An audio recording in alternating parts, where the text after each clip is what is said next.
bienvenue sur ma chaîne pour une nouvelle vidéo dans laquelle je vais aborder les notions de loi et de morale. Un sujet auquel il m'est important de présenter un distinguo entre ces deux dernières.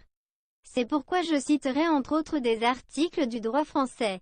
Tout d'abord et selon moi soit dit en passant, il y a une chose indéniable qui demeurera. La morale perdurera à jamais au sommet de la hiérarchie des règles de vie. Celle-ci prévaut et est également fondatrice. Le droit peut s'en inspirer certes, mais quant à l'inverse point d'interrogation, eh bien, pour y répondre un moral qui découle du droit me fait penser à ce que l'on appelle la moralisation. Par ce processus le pouvoir public et politique désire se créer un esprit fondé de réglementation applicable à ses citoyens. Et j'aime à l'hypothèse que l'État emploie ce processus de moralisation lorsque le manque d'un idéal commun se ressent au sein de la société. Ceci dit, je voudrais revenir à la morale avec un M majuscule. Établir des principes fondamentaux remonte à la nuit des temps. En sont l'exemple ancestral les 10 commandements, nommés aussi décalogues, qui sont autant valables dans le judaïsme que dans le christianisme qui suivra.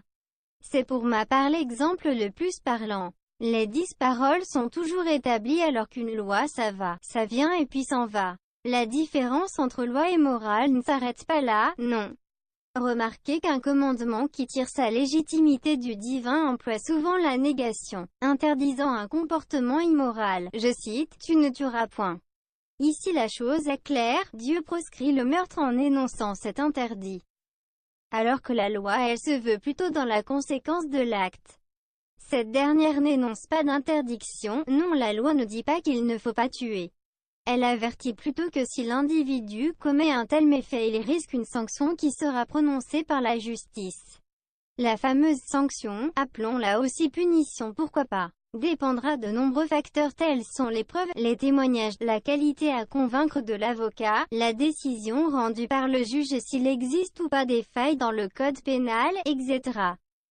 Et puis en l'absence d'obligation de dire la vérité. Oui parce qu'entre parenthèses en France il n'y a pas véritablement de serment au sens sacré. Eh bien on ne sanctionne point le parjure puisqu'aucune autorité morale réelle et supérieure n'est invitée lors d'un procès. Le coupable ne craint donc pas la parole de Dieu dans notre République car on ne jure point devant lui. Ceci diffère avec des pays anglo-saxons comme les USA. Là-bas la parole donnée se doit d'être vraie dans des conditions où Dieu est témoin. Retournons au droit français, article 121-1 du Code pénal français.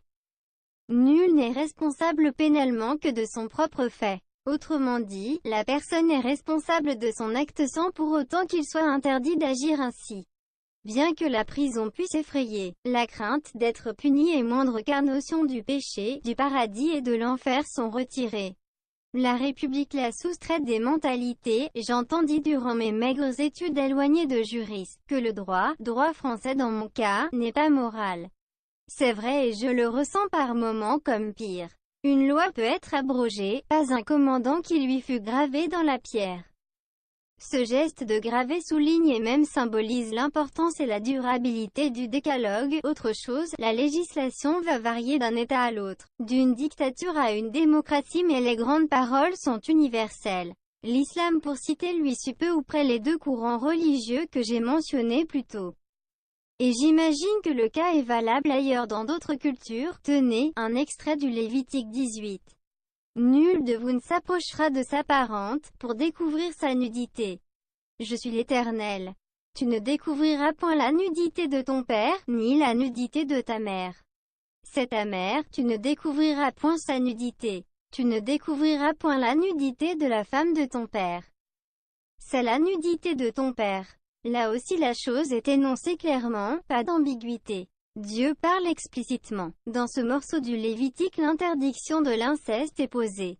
Ainsi Dieu le Père dicte la morale. La loi pour en revenir à celle-ci, et je vais dire la loi des hommes, va se tortiller dans un sac de nœuds. Déjà la filiation n'a plus forcément à voir avec les liens du sang. Adoption, mais pas que. Dans un couple homosexuel au moins l'un des deux parents ne partage pas sa génétique avec l'enfant. À savoir que le donneur de semences ou la mère porteuse ne sont en rien des parents aux yeux du droit et si surtout aucune déclaration de cela n'aboutit à rien. Alors question. Y aurait-il inceste au lieu de l'État si par malchance un donneur épouserait le fruit de son don? Je ne crois pas non. Et pourtant rien ne change au fait qu'il s'agit bien du père de l'enfant et même si le monsieur n'a jamais eu autorité sur lui. Article 161 du Code civil français. En ligne directe, le mariage est prohibé entre tous les ascendants et descendants et les alliés dans la même ligne. Bien mais ici notre donneur qui fait figure d'exemple n'est point un ascendant. Article 311-19 du Code civil français. En cas de procréation médicalement assistée avec tiers donneur, aucun lien de filiation ne peut être établi entre l'auteur du don et l'enfant issu de la procréation. Aucune action en responsabilité ne peut être exercée à l'encontre du donneur. Je continue. Article 310-3 du Code civil français. La filiation se prouve par l'acte de naissance de l'enfant, par l'acte de reconnaissance ou par l'acte de notoriété constatant la possession d'état. Si une action est engagée en application du chapitre 3 du présent titre, la filiation se prouve et se conteste par tout moyen, sous réserve de la recevabilité de l'action. Fin de citation. Voilà. L'inceste a possibilité de se faire entre un donneur et son enfant. Loi et morale sont donc bel et bien deux choses distinctes, et là, je pleure ce que prétend le droit français aujourd'hui, à savoir une norme sacrée, qui veut effacer au nom de la laïcité d'anciens principes qui furent longtemps durant de solides piliers à la société humaine. On nous guide vers un mur. Nous détenons une boussole complètement déréglée et les lois sont, je le souligne, écrites avec de l'encre effaçable. La République souhaite faire une société à son image, créer un état d'esprit. Modeler une religion nouvelle reste son projet depuis les philosophes des Lumières. D'ailleurs, les politiciens disent tout le temps la République et non pas la France, est-il bon de remarquer. C'est à croire que n'incarnent pas un pays. Ils sont une idée issue des germes d'une graine plantée dans le sang. La graine de la Révolution française. Ce que je trouve dangereux, c'est la morale républicaine qui va de pair avec le processus de moralisation, chose que j'ai traitée en début de vidéo. Écoutez tous ces termes énoncés afin de nous faire culpabiliser. Ces mots qui nous disent indirectement, tu n'es pas des nôtres si tu ne penses pas comme ceci ou si tu n'approuves pas cela. Enfin, je le perçois comme tel. Voici pour terminer une liste non exhaustive des termes employés qui m'agacent. On les entend dans tous les médias. Note, cette liste est tirée de mon avis personnel. Citoyen.